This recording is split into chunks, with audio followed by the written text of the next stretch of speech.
Well, welcome to our last Miller lecture of the term, probably not of the year. Not entirely sure about this, I should say. And it's my great pleasure to welcome you all, and of course our speaker, Professor Phil Withington, who comes to us from the University of Sheffield. Now, Phil, for some time, was my head of department, taught me a lot about university strategy, but is also a professor in social and cultural history of early modern times. But your title is actually just everything, social and cultural history. I looked on the Sheffield website. So Phil has taught in Aberdeen, in Leeds, in Cambridge, and then in Sheffield. Interesting trajectory as well. And well, yes, so he specializes in early modern history and in particular in political thought in early modern England, and is the author of two books. One is called The Politics of Commonwealth, Citizens and Freemen in Early Modern England, published by Cambridge University Press. And the second one is called Society in Early Modern England, The Vernacular Origins of Some Powerful Ideas, published in 2010. And is currently writing a third book called England's First Psychoactive Revolution. I don't know whether we will hear what psychoactive is, but it is linked to a large project that Phil has been leading and conducting since a long time, I think actually since I've known you, on intoxicants and intoxication in the early modern world. So basically on commodities that make people addicted, and that of course also are linked to slave labor. So slaves kind of produce the commodities that then can make other people addicted, and then it starts this vicious cycle. And he has published loads on this already in many high-profile journals, including in Past and Present, and it's feeding into this new book. And we will hear something about it, in this talk called The Semantics of Slavery and Social Relations in Early Modern England. Great. Well, hello everyone, and thanks for coming, and thanks to Julia and for the invitation to give the lecture today. I'm really delighted to be visiting Bonn for the first time and to try out some arguments with which I've been thinking around for a while, but it would be great to have some expert feedback on them. So hopefully this will be a conversation rather than simply just lecturing as such.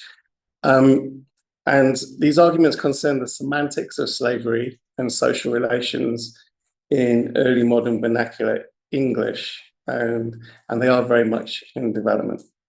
I'll also be interested, we've had a little bit of this actually at the end of the session we just had about comparisons with elsewhere as well, and how English compares with other languages and also with other times, if there's those comparisons to be made. And as Uli says, I've come into this kind of area through the intoxicants projects and that kind of work, but also through an interest in what you might call the popular Renaissance, and how classical ideas were kind of discovered and appropriated in contemporary cultures and vernaculars between the 16th and the 18th centuries in particular. I'll start with the English satirical writer Ned Ward, who at the end of the 17th century made his literary name with a trip to Jamaica with a true character of the people and island. And given that by 1698, Jamaica was well on the way to becoming the most populous slave society in the British Empire, and that Ward was nothing if not an astute social observer, we might expect plenty of references to chattel slavery and servitude. However, there's only one use of slave language, and it doesn't concern Jamaica at all. Ward recalled that on the voyage to Jamaica, I forgot that, voyage to Jamaica, some of the men from aloft spied a sail bearing after us with all expedition, and fearing it was an enemy man of war, we thought ourselves now in great danger of being knocked on the head or made slaves. So in this instance, the term connoted the ancient threat of slavery through military capture, rather than the modern trade in enslaved Africans upon which the plantation economies of the Atlantic increasingly depended. In the same passage, Ward alluded to another kind of plantation servitude, recalling that we had on board an Irishman going over a servant who I supposed was kidnapped. And once in Jamaica, which Ward did not like at all, he called it the dunghill of the universe, the refuse of the whole creation, the clippings of the elements. Direct labels of servitude disappeared entirely from the text. Instead, Ward used another term to describe the presence of enslaved Africans. He told his readers that the white inhabitants often succumb to that fatal and intolerable distemper, the dry bellyache, which in a fortnight or 3 weeks takes away the use of their limbs, that they are forced to be led about by Negroes. He likewise observed that although one of the many problems with Port Royal was that it was unbearably hot and suffocating, in the afternoon about 4 o'clock, they might have the refreshment of a sea breeze, but suffering the Negroes carry all their nastiness to windward of the town, that the nauseous effluvias which arise from their stinking dunghills are blown in upon them, thus what they might enjoy as a blessing, they ingratefully pervert by their own ill management. So I start with Ward's trip to America because his use of language in many respects encapsulates the more general semantic trends that I'm going to try to outline in today's talk. But simply, what I want to suggest is that the language of slavery was appropriated into English in the early 16th century, and over the next 200 years became the dominant term for unfreedom, broadly defined in the English vernacular. It hadn't actually been around in English before the beginning or the end of the 15th century. Now, this process of vernacularisation was driven by many factors and had many points of reference, including, as Michael Guasco has shown, the translation into English of classical and post-Roman texts, and so ancient practices of slavery, plus stories of contemporary enslavement in various parts of Europe and the wider world. But as well as these various antecedents and contexts, what is also clear, and what I want to focus on today, is that by around 1600, the label slave had become a powerful and important term for Englishmen and women to think about their own social and gendered identities and relationships within English society. Slavery was certainly something that happened in Mediterranean galleys and Spanish silver mines, but it also became a meaningful term of indigenous, by which I mean English, social description within a society undergoing significant socio-economic change and tensions. And it's precisely this tradition of vernacular semantics which Ward deployed in his account of the voyage to Jamaica, i.e. the risk of enslavement by an enemy power and the ambiguous status, and this is important, the ambiguous status of vulnerable economic groups like indentured, in this case, Irish servants.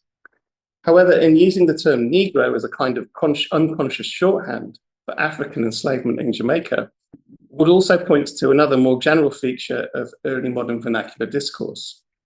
Rather than black chattel slavery semantically swamping, as it were, vernacular slave language from the 1640s, when the English began establishing Caribbean slave plantations and became active players in the Atlantic slave trade, it seems that Negro and Negro slave became the more usual terms with which to designate this specific kind of unfreedom. That is, from the very start of the colonial plantation era, the racialism of African chattel slavery was embedded in its terminology and remained somewhat distinct from other kinds of enslavement. In the meantime, the language of slave continued to be an important term of vernacular social description, intimating not only formal kinds of slavery resulting from military capture or systems of punishment, but also a fluid concept used to characterize other identities, relationships, and practices which threatened dependency, civility, and thraldom to someone or something. So what I want to do today is outline the way in which slave language became the predominant vernacular term for unfreedom, and in the process, a feature of English social and gender description. And by way of conclusion, I want to indicate, albeit briefly, how Negro became the predominant vernacular term to describe black chattel slavery. And I'm just briefly, in so doing, I want to address 3 historiographical issues, I think, which are worth bearing in mind and were on my mind as I was writing this or starting to think about it. The first is the marked lack of attention paid to slavery in the social and gender historiography of early modern England. Although plenty of treatment has been given to issues of power and subordination after 1550, as well as changing languages of social description, the prospect of indigenous English slavery has not been identified as part of the emergent social lexicon, if you like. And I'd argue that recovering and historicizing the semantic force of this language offers both a window into contemporary fears and preoccupations, as well as a way of understanding how these might have changed over time. And the second historiographical intervention is the apparent lack of debate about chattel slavery in England, even after the establishment of slave plantations and the growth of the slave trade in the 1640s. And while such debates were indeed comparatively limited, that they were conducted as much through the language of Negro and Negro slave helps to illuminate two perspectives on the emerging plantation complex, which anticipated fuller and better studied discourses in the 18th century. One was political arithmetic and the tendency to treat Negro slaves like any other kind of commodity, i.e. as things to count and to monetize. And the other was what I'm calling ameliorative humanitarianism, catchy, and the plea, if not to abolish slavery, then to at least treat enslaved Negroes like any other rational human soul. And I think these two divergent or contrasting traditions begin quite at similar times in the middle of the 17th century. The third historiographical contribution concerns how to approach slavery more generally.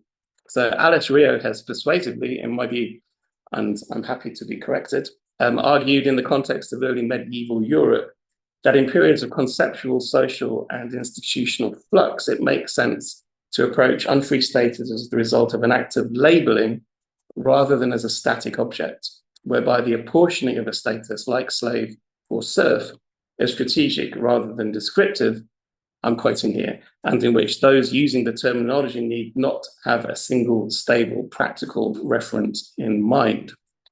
Rio argues that in the post-Roman world, the use of such words to make claims about the status of others implied a common strategy of domination on the part of lords that was often only belatedly sanctioned by formal institutional and legal frameworks.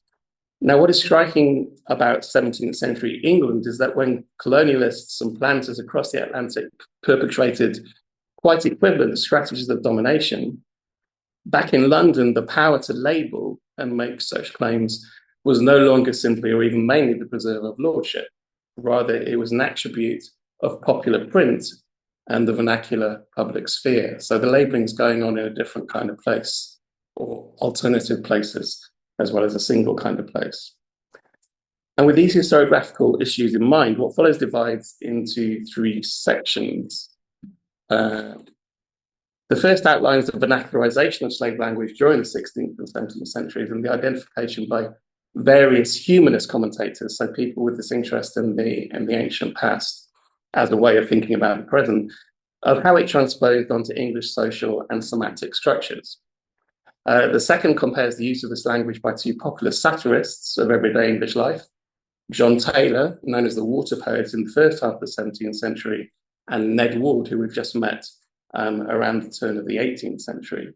The final section briefly looks at how discourses of political arithmetic and ameliorative humanitarianism brought contrasting notions of Negro and Negro slave to the attention of the reading public back in London and the rest of England. So is that okay as a way to go? The rest.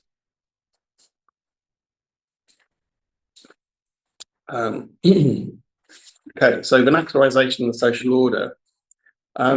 One easy way of showing the vernacular rise of slavery is comparing vernacular translations of the same Latin text over time.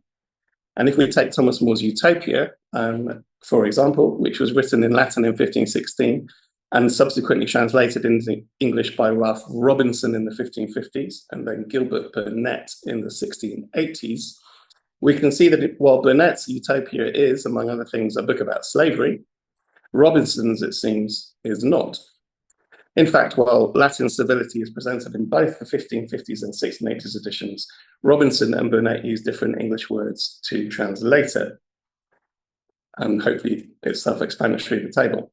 In Burnet's translation, slave complaints range of socio-political conditions as inherently and similarly unfree. In Book 1, set in the England of Henry VII, slaves are both convicted felons, set to public and private labour, and counsellors to princes who are servile rather than independent with their advice. In Book 2, in Utopia itself, the imagined island, they are either felons or citizens of realms beyond Utopia who have been captured in war or have volunteered themselves into slavery and now serve in utopian households. In each instance, he is consistent in following the original Latin of Moore. Robinson, in contrast, is much more creative in his translation with the earlier 16th century edition. In Book 1, not only does he use serving man rather than slave to describe enslaved felons, serving man also describes the idle retainers and dependents of lords who contribute nothing of value to the Commonwealth. And Burnet refers to them as idle fellows and idle gentlemen rather than slaves. Bondman, in the meantime, defines the condition of servile counsellors in Book 1 and household slaves in Book 2 for Robinson. But in using that term, Robinson omits one of Moore's best Latin puns about political counsel, which I'd say itself is evidence that Robinson had no intention of translating Servio with slave. I don't know if people are familiar with Utopia and the jokes, but this, shall I go through the joke? It's not very funny. Right? I think my friends ought to rest contented with this. This is the joke. And not to expect that for their sakes I should enslave myself to any king whatsoever. Soft and fair, said Peter. I do not mean that you should be a slave to any king, Servio, but only that you should assist them and be useful to them in Servio. Aha. The change of the words that he does not alter the matter.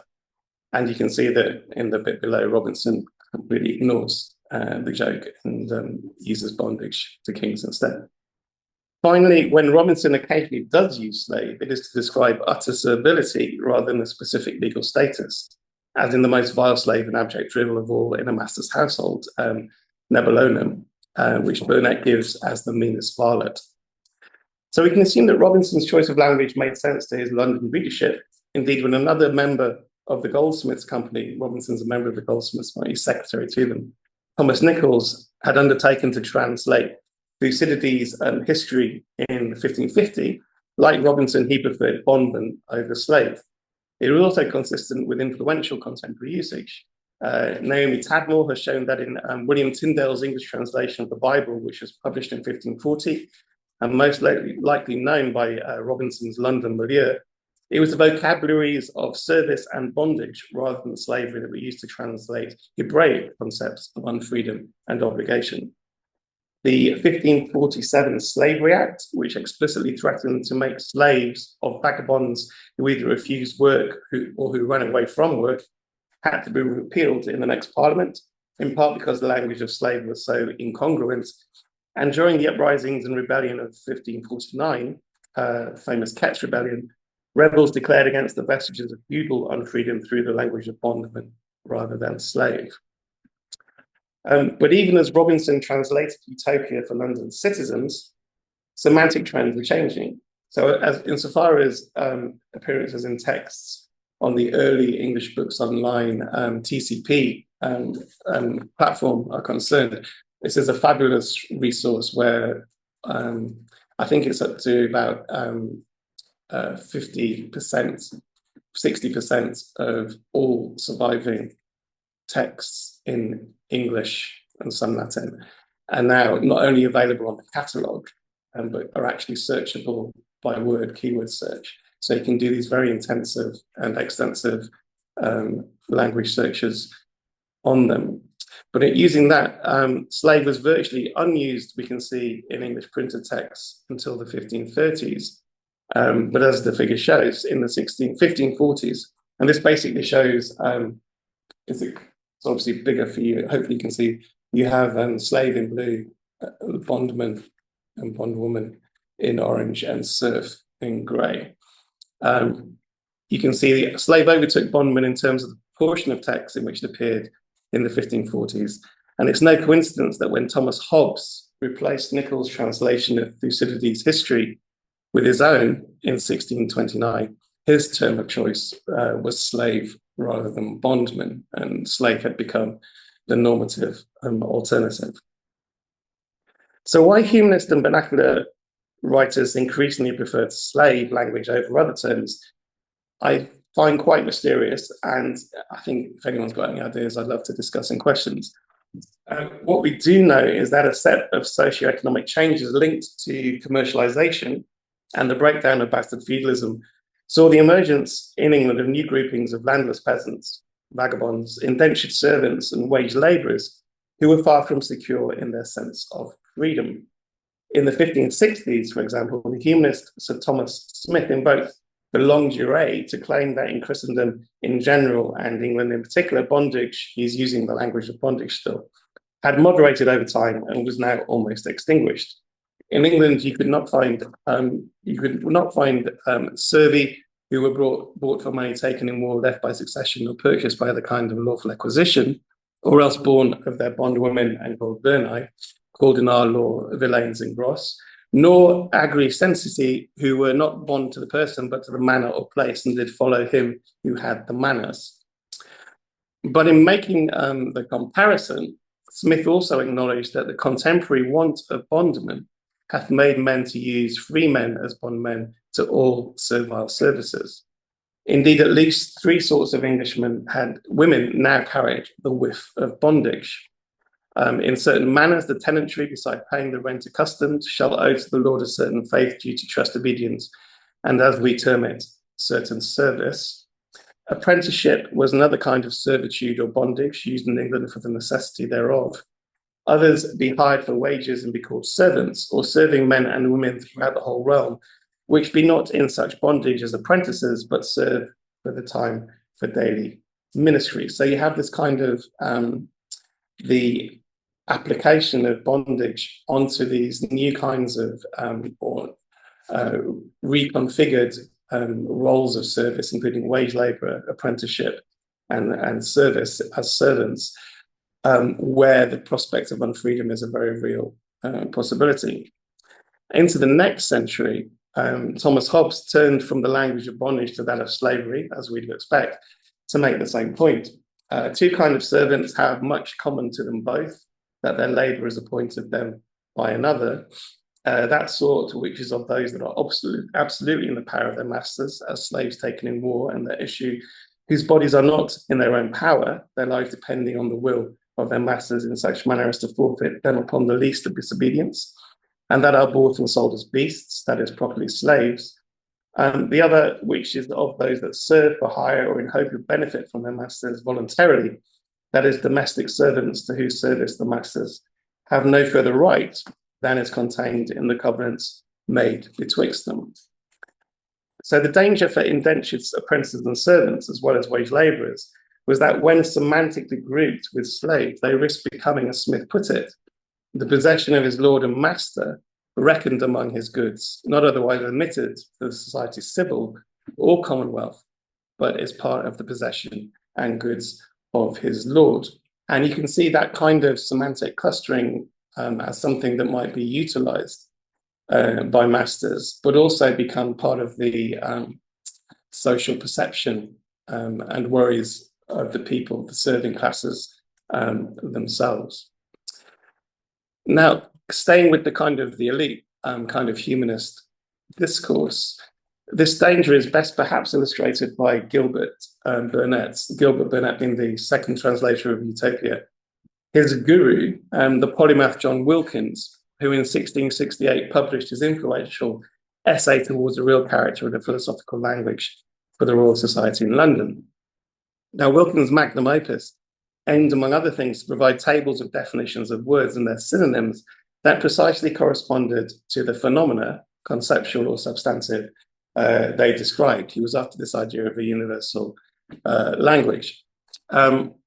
And Wilkins' positioning of slave is indicative, the term appearing as either the head term or main antonym of a number of semantic clusters under the broad heading of civil relations, that relation arising from the associating of families under government for mutual benefit and defense. And apologies, but I wasn't very accurate with my hooping. So I've actually crossed out the bits you need to be reading. uh, which is unfortunate. But first, slave sat at the very bottom of the socio-political structure sketched by Wilkins, below the lower sort, this is quoting, considered aggregately, which were levels 7 and 8. And says, as part of the conditions of men, as having a right to dispose themselves or not. And here it headed a list of words that constituted the antithesis or not. So you have slave, emancipate, manumit, servile, illiberal, bondman, bondage, thraldom, enthralled, service, joy, drudge. And if you look at the kind of where it is in the bottom, it's actually part of the social structure, but right at the bottom of the social structure. So you have the upper sorts, the middle sorts, the lower sorts as they're described there. But then you also have slaves at the bottom, which I think is very interesting. Second, slave and enslaved were given as the antonyms of free and enfranchised, and the terminology also featured in a set of vocabularies that included remedying, so uncaptivate, unslave, unimprison, the antonym of parturition, emancipate, unslave, enthrall and enthrall, slave, patron of dependent, ransom, price for unslaving, etc., etc. And third, it had a very complicated position in vocabularies based around serve. It was proximate to, but differentiated from servant and soldier, and it was now the antonym of a hired work and was given as the exemplar of subjection. It also fitted into vocabularies of servile, slave, villain, and servitude, slave thing. And in contrast to the ubiquity of slave, medieval synonyms like bondman and thrall were listed only once each in the text as freestanding words, and even then they were defined for the reader as slave. So I think hopefully that you get how it's insinuated itself into quite a lot of semantics and the structures being described by the semantics, but also how it's become predominant in relation to those other words which were used in the 15th and 16th centuries. Okay, so turning to slavery and social satire. Having outlined at a meta level the vernacularisation of slavery into English, I want to turn to the concurrent but more quotidian literary tradition of popular social satire. Now, John Taylor in the early 17th century, I don't know if you've come across these guys, no reason you should have done, and Ned Ward at the end of the 17th century were commercial writers who made a writerly living by intently observing and caricaturing contemporary fashions, stereotypes, manners, and events. Both corralled a range of literary tropes and genres to do so, with Taylor publishing prolifically between the 1610s and 1653, and Ward becoming something of a literary celebrity between the 1690s and the 1720s, when he gave up writing to become a full-time vintner and tavern keeper. And both were London writers, though they travelled and wrote about things further afield, as we've seen with Ward already. And both were supporters of, I think this is interesting about them, they were both supporters of monarchy. Taylor became a royalist propagandist at the outbreak of the Civil War in 1642, and Ward was a Tory loyalist after the Whig Revolution, the Glorious Revolution of 1688. So to take Taylor's oeuvre first, where are we? Between the 1610s and the 1630s, Taylor used slave words regularly and in about a third of his surviving printed texts per decade. And in the 1640s, this percentage dropped to 13%, and in the 1650s to a mere 9%. That is, Taylor used the language much more before the two great events that might be assumed to have made the English, as it were, fully conscious of slavery, the outbreak of civil war, and the accompanying rhetoric about this rhetoric, political tyranny and slavery from either side, by either side, and the establishment of English Caribbean sugar plantations worked by enslaved Africans. So this begs the question, of course, what did slave words actually mean for Taylor and his popular readership? And you can see here that based on the close, uncontextualized reading of all uses of slave, slavery, and slavish in his works, being 1612 and 1653, which you can trace because of the TCP function with Igbo, we've got a core meaning of to be in the power or thrall of someone or something, which is A. plus at least 8 familiar versions of thraldom, which took a kind of specific form. So they're all partly referring to that sense, but they have that kind of a kind of more organizational sense. You have a term of insult where it's difficult to actually say what the core semantic is, but then you have modes of enforced captivity, you have systems of punishment, you have slave as a status position, as you get in Wilkinson's table that I crossed out with the red pen. You have the political condition, slavery under a tyrant, or a religious tyrant as well. It's often used in relation to popery. You have some association with race, not very much. You have some association with drudgery, but not very much. And you have one association with commodification, I think it's one, and chattel slavery. So not very much of those things. And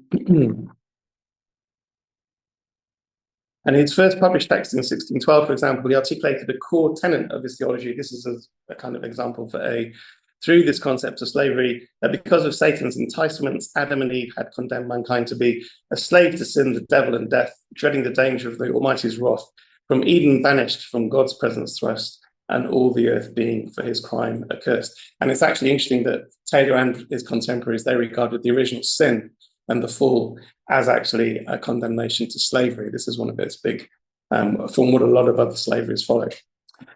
The practical consequence of this was that reason is ruled by rage and peace by strife. Wit is a slave to will and life to death. And nothing encapsulated mankind's fundamental enslavement more than specific sins like drunkenness as a form of gluttony. Thus drinks a wrestler that gives many a fall to death, to beggary, and to slavish thrall. So obviously we could spend a few hours exploring the context and formulations of these different usages. Now I just want to make 3 points relating to the diachronic drift of what's going on in the texts. And the first is that for Taylor, a pronounced semantic diversity and even sometimes metaphorical playfulness with the language of slavery before 1639 narrowed in the 1640s to a single set of meanings. And this was the prospect of political and or religious slavery resulting from the civil wars and regicide. And you can see F is the key line there, where you have this big increase in political terminology in the 1640s and the kind of obliterating all the other uses that you've been having before then.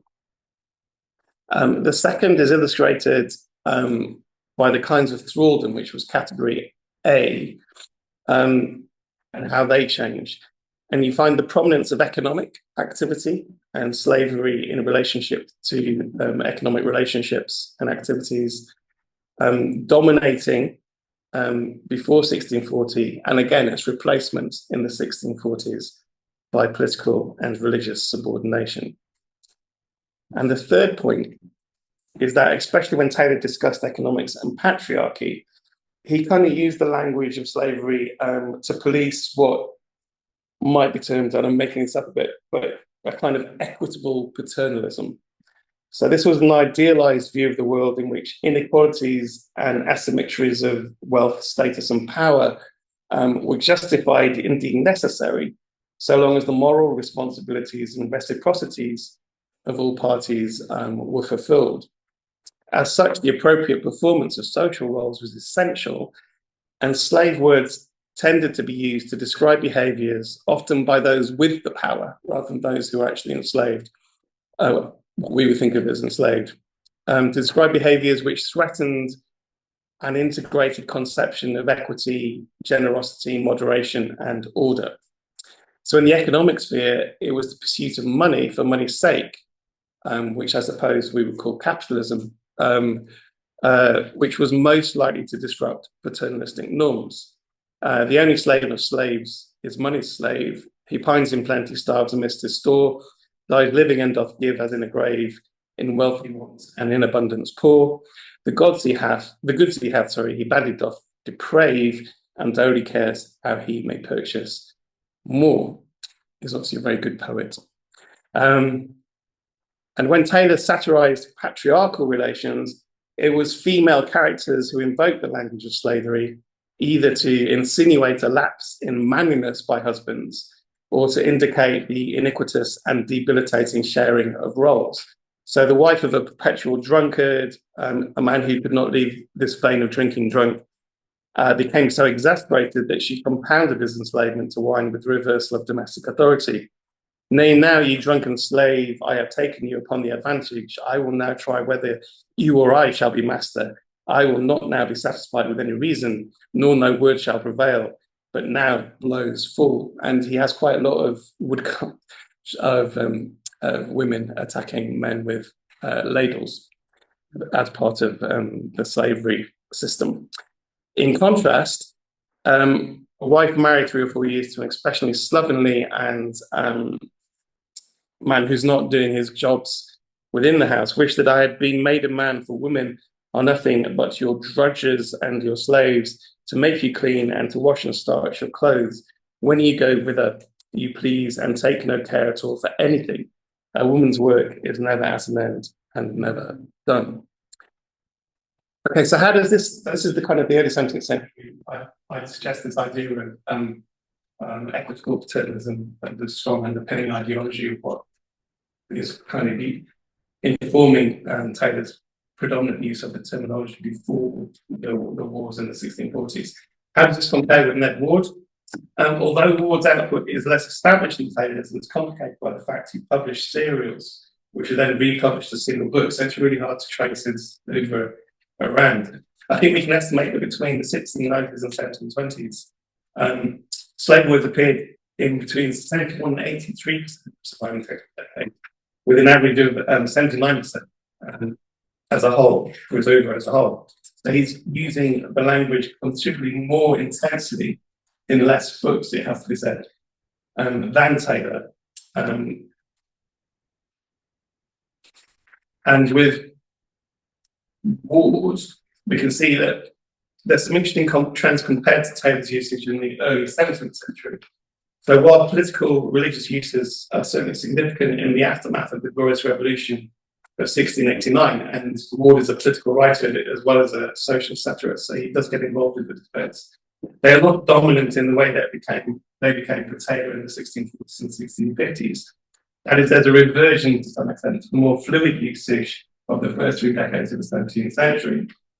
And we can also see that slavery as a kind of relative social status remains significant, that intimations of race, drudgery, and commodity, as in chattelness, have increased in Ward's works, and that 2 new categories, which are a slavishness to social conventions like civility and flattery, and also the strong possibility of slavery, both men and women, through the institution of marriage, have become discernible discursive entities. And also, what we've seen in that, but Ward doesn't regard marriage as a patriarchal and paternalist place. He sees this as basically a cage in which people of both genders are going to get trapped into a kind of slavery with each other. We can also see that, as with Taylor, thraldom is most likely to happen in the economic sphere, followed by love and lust, which in Ward's writings are generally codependent and interactive, substance dependency, mainly alcohol, but some tobacco, and the representation of cowardice as slavery. We were talking about this actually in the session before, about people too scared to leave habitations as a kind of slavery, which you could probably possibly imagine as a corporeal fear inside. But whereas there are sensible continuities between Taylor's pre-1640s fluid use of slave words and Ned Ward, what does not carry over is Taylor's underlying paternalism. Slavery for Ward was not a disruption of paternalistic norms and traditional social order. Slave words described rather the harsh and inequitable realities of unequal and servile relationships. A man or woman's dependency, and even more importantly, their lack of independence. So independence is a really important tacit concept in Ward's work, either from cognitive and corporeal impulses, such as lust, or socially structured and fundamentally inequitable practices, including practices established through contract. So you have a big thing about contract as being a kind of slavery too. And the analogy he draws in Labour in Vain between indentured service and marriage, I think, illustrates Again, it would be great to have more time to give you more examples, but this is quite a good one that gets to the sentiment. Like a poor man cajoled by mighty promises, transported to the West Indies, where when he comes there, finding himself slave to the beck and rod of an imperious patron, being fast bound by contract, has no hopes of liberty, but from the expiration of time. Such is the condition of a young woman, though flattered with the belief of doting dalliance and plenty, is betrayed into the slavery of marriage with an old fellow she has no hopes of deliverance from, but by the expiration of her disagreeable husband's life. So while Ward, like Taylor, has no time for covetous misers or tyrannical patriarchs, he's also clear that it's not the misers or masters who become slaves through their actions by risking paternalistic norms, but rather those who are dependent on or subservient to them. Okay, so the economic examples, for example, it's not misers who are going to be the slaves to money, it's the people who are the drudges working for the misers who are now facing slavery. So although Ward did not write in any sustained way about chattel slavery and the slave trade, the plantation economy is clearly, I mean, this was something to develop, I think, inflected his metropolitan satires in a way that was missing from Taylor's publication a century earlier. Might even suggest that his essential cynicism about people and their relationships, compared to Taylor's paternalistic idealism, was informed by what was known about the brutalities of indentured service and slavery in the Caribbean, which he, of course, had witnessed firsthand on his trip to Jamaica in the 1690s. And as mentioned at the start of this talk, sustained discussion of chattel slavery in England tended to be articulated through the language of Negro slavery, Negro, rather than slavery per se. So by way of conclusion, I simply want to highlight two emergent discursive traditions. I imagine these are quite well known to you guys here, but they're interesting to me in relationship to the vernacular discourses concurrent with humanist metatext and metropolitan social satire, which focused on the condition of Negro slaves directly and which serve as context for the vernacular discussion of slavery considered up to now. And both genres can be traced to Richard Leachon's famous passage in True and Exact History of the Island of Barbados, in which he described a meeting an enslaved African called Sambo, who, after conversation, asked him to petition his master to allow him to become Christian. And Legion recalled that I promised to do my best endeavour, and when I came home, spoke to the master of the plantation and told him that poor Sambo desired much to be a Christian. But his answer was that the people of this island were governed by the laws of England, and by those laws we could not make a Christian slave. I told him that my request was far from different from that, for I desired him to make a slave Christian. His answer was that it was true, there was a great difference in that, but being once a Christian, he could no more count him a slave, and so lose the hold they had of them as slaves by making them Christians, and by that means should open such a gap as all the planters behind would curse him.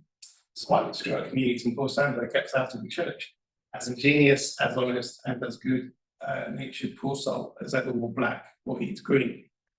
So I think the passage anticipates two ways of talking about Negroes and Negro slaves in English after 1660. And the first, as a feature of political arithmetic, they needed their Christianity, indeed humanity, to preserve their utility as possessions and labourers. The technique had a venerable genealogy from William Petty through to Josiah Childs and the mercantilist writers of the 18th century, and is nicely exemplified in the public debate in the 1690s over whether the Royal African Company should have a monopoly over enslaved Africans to the English plantations. As one opponent of the monopoly argued, and it's the casualness, I think, of which the term is used as much as anything, other foreign nations may trade freely on the coast of Africa as Brandenburgers, and also the juxtaposition between freedom and Negro slavery, which is kind of mind-boggling. Brandenburgers, Danes, French, Portuguese, etc. But if Englishmen not of the company be there getting Negroes or gold in exchange for our manufacturers, the company have heretofore procured men of war and are given commissions to their own ships to seize upon, bring into port, condemn, and sell their ships and goods to use the company's use. And this was serious because sugar, indigo, cotton wool, etc., being produced by the strength of Negroes, if the island would be slenderly supplied or at dear rates, which must be expected when none sells but the company, then will the said commodities cost so dear that England cannot hold the market with French, Dutch, and the Portuguese. you've basically got the kind of the global economy with Negro slavery as this kind of underpinning dynamo, if you like. The alternative tradition, fanning Quaker and nonconformist writings, use the essential humanity of all slaves, but especially Africans, to argue for the amelioration of the conditions in which they were enslaved. I think you also find this in, obviously, Lucian's account of this conversation with Sambo. He's very impressed with Sambo as a person, and so on. And an early example was Thomas Treon's friendly advice to the gentleman plans to the East and West Indies, which, among other things, imagined a discourse in way of a dialogue between an Ethiopian Negro slave and a Christian that was his master in America. And this dialogue took the form of a civil conversation, which was a popular pedagogic form used by humanists to not only present arguments, but also to teach people how to debate civilly and constructively. And over the course of the dialogue, it became clear that the Negro slave was the senior partner in terms of both eloquence and the arguments. And the conversation concluded, as civil conversation should, with a consensual and practical plan going forward. The master acknowledges that after listening attentively, it is clear that our former conduct towards you has not been agreeable to our religion, common equity. He agrees to amend our practices and to study arguments to cloak or defend them.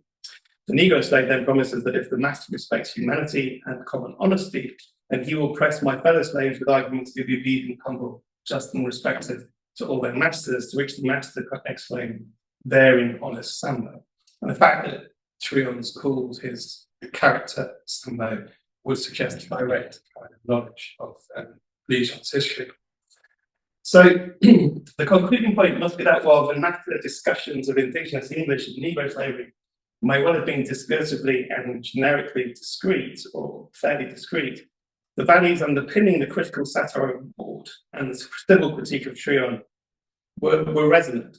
Another somewhat disturbing analogy by Ward between a Negro slave and a London vintner in The Delights of the Bottle from 1720, I think serves as the concluding illustration.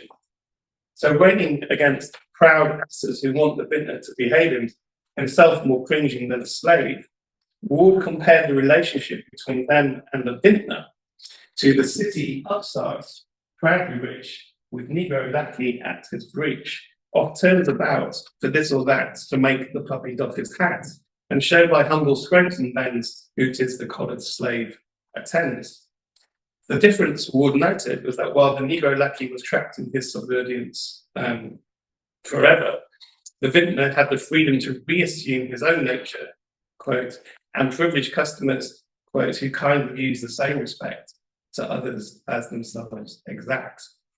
So discordant as it might seem to modern readers, the juxtaposition between a racist chattel slavery and the routine servility of everyday commercial life captures, I think, the essential and well-established ambiguities of vernacular slave words by the early 18th century.